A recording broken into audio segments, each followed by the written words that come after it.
안녕하세요, 오너드림입니다. 오늘 1월 2일, 여기는 공휴일입니다. 말레이시아는 이제 내일부터 아이가 첫 등교를 합니다. 새학년이 시작돼요. 아이는 10학년, 한국으로 하면 고등학교 생활을 이곳에서 시작합니다. 많은 분들이 의아해 하십니다. 아이는 캐나다와 한국 국적을 같이 가지고 있습니다. 근데 굳이 한국도 아니고 캐나다도 아닌 이곳 말레이시아에서 왜 학교를 다닐까 많은 분들이 궁금해 하십니다. 모든 게 개인의 선택과 어떻게 보면 목표에 따라서 그 선택이 달라집니다. 저희도 저희 나름대로 확실한 목표를 가지고 이곳 말레이시아에 왔습니다. 제 영상을 보는 분들이 거의 없기 때문에 잘 모르시겠지만 한국 밖에서 A레벨 과정을 할 수 있는 곳 중에 가장 최적지로 선택한 곳이 말레이시아입니다. 참고로 A레벨 과정은 영국에서 이제 대학을 가기 위해서, 소위 말하는 그래도 괜찮은 대학을 가기 위해서 거쳐야 하는 과정입니다. 영국에서는 Sixth Form이라고 하는데요. 네, 그 A레벨을 아이가 하기를 바랬고, 그래서 선택하다 보니까 이곳 말레이시아로 오게 됐습니다. 그냥 저희 가족조차도 그렇게 생각하세요. 왜 말레이시아냐? 캐나다도 아니고 한국도 아니고 왜 굳이 말레이시아냐? 캐나다 시민권 굳이 왜 받았냐, 그럴 거면. 근데 제 생각은 좀 다릅니다.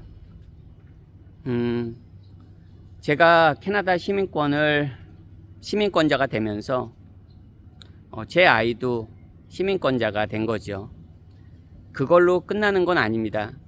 제 아이가 나중에 결혼을 하고 자녀를 가지게 되면 그 아이들도 자동으로 캐나다 시민권자가 되는 겁니다. 즉, 제 선택으로 제 아이, 전 아빠죠. 아빠의 선택으로, 할아버지의 선택으로 손자, 손녀까지도 캐나다 시민권자가 되는 겁니다. 그 말은 나중에 그 아이들이, 제 손자, 손녀들이 할아버지의 선택으로 주어지는 캐나다 시민권을 어떻게 가치 있게 활용할지는 제가 알지 못합니다. 하지만 적어도 할아버지가 기회를 제공한 겁니다. 그게 아무 소용이 없을 수도 있고요. 또 가치 있게, 그리고 그 아이들에게 어떤 의미를 줄 수도 있다고 생각합니다. 그냥 단지 지금 제가 캐나다 시민권자인데 말레이시아에 있다고 해서 제가 말레이시아에 이민을 하러 온 건 아니거든요. 제 아이 역시 마찬가지입니다. 하나의 거쳐가는 단계로서 가장 저희 가족에게 좋다고, 특히 교육적으로 확신이 있어서 온 겁니다. 그렇기 때문에 저희는 물론 여러 가지 불편함은 있습니다. 내 나라가 아닌 이상 모든 게 어색하고 불편하고, 하지만 분명히 저희가 얻어갈 것도 있다고 생각합니다. 그거는 시간이 걸리겠죠. 적어도 아이가 이곳에서 저희가 생각하는 A레벨 과정을 마치기 위해서는 3년 반의 시간이 필요합니다. 그렇기 때문에 3년 반이 지난 다음에 일단 또 다른 스텝으로 넘어가기 전에 최종 저희가 말레이시아를 선택한 게 저희한테 좋은 선택이었는지, 근데 좋은 선택이 아닐 이유가 없습니다. 왜냐면 한국에서도 고등학교 생활은 정말 빡세게 해야 됩니다.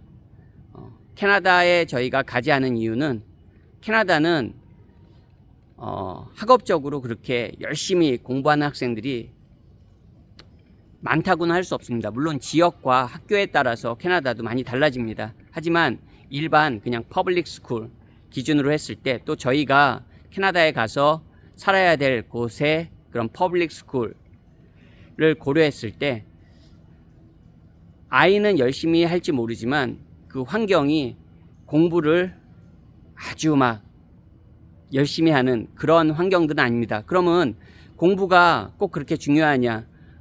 예, 저희가 지금 목표로 한 부분에 있어서는 공부도 상당히 중요합니다. 학업도 하기 때문에 저희는 캐나다를 가는 게 그렇게 크게 아이의 미래에, 즉 고등학교 생활에 있어서는 크게 도움이 되지 못할 수도 있다고 생각을 한 겁니다.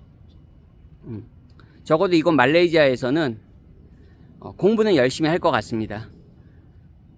물론 뭐 제가 하는 거 아니에요. 제가 어떻게 합니까? 아이가 안 하면 그거는 예, 저도 뭐 어떻게 할 수 없습니다. 하지만 적어도 그동안 제가 지켜본 아이는 할 것 같습니다. 그래도 저도 20여 년간 학생들을 가리키면서 여러 아이들을 보지만 할 수 있을 것 같습니다. 지금처럼만 한다면 충분히 가능하다고 믿습니다. 더 잘하면 좋겠지만 이제 더 잘하지 않아도 지금처럼 한다면 가능하다고 생각합니다. 그래서 그런 여러 가지 아이에 대한 확신도 있고, 솔직히 뭐 아빠 그리고 엄마, 제 아내 나름 희생해야 되는 부분이 많이 있습니다. 특히 한국 생활이나 그래도 이런 거에 익숙한 엄마들한테는 이곳 구칭 생활이 처음부터 아주 막 만족스럽지는 못할 수도 있을 것 같아요. 하지만 자녀 교육에 있어서는 적어도 한국보다는 10배, 20배 그 이상 훨씬 낫다고 생각합니다. 20여 년간 그래도 사교육에 몸담았던 사람이니까요. 냉정하게 말할 수 있습니다. 제가 주위 분들한테 늘 말합니다. 한국에서 그렇게 빡세게 고등학교 생활하는 게 가치가 있는 학생은 아주 소수입니다. 대부분의 나머지 아이들은 다 들러리입니다. 저는 제 아이가 들러리가 되는 걸 원치 않습니다. 적어도 하지 않아서 못하는 거는 괜찮습니다. 예. 시도 안 해서 못했으니까 후회할 것도 없습니다. 도전 안 했으니까 당연히 안 되는 겁니다. 하지만 열심히 했는데도 그 환경에 의해서 내 선택이 제한받는 거는 굉장히 억울한 일입니다. 제가 캐나다 시민권자가 된 이유도 그러한 이유 중에 하나가 있습니다. 물론 저는 조금 많은 나이에 그렇게 이민을 시도했지만 적어도 제 아이와 제 후대들에게는 조금 더 다른 기회를 제공하고 싶었습니다. 돈으로 살 수 없는 겁니다. 그냥 돈으로 살 수 있다면 그거는 좀 다른 것 같습니다. 그리고 누군가 억지로 빼앗을 수 없습니다. 아이가 무능력하다고 해서, 제가 무능력하다고 해서 국적을 뺏을 수는 없잖아요. 기회를 제공받는 겁니다. 저는 그게 충분한 가치가 있다고 생각합니다. 생각해 봤어요. 제가 이 유튜브를 계속 해야 되나? 솔직히 영상을 올려도 뭐 조회수 100회도 안 나오는 경우가 대부분이고요.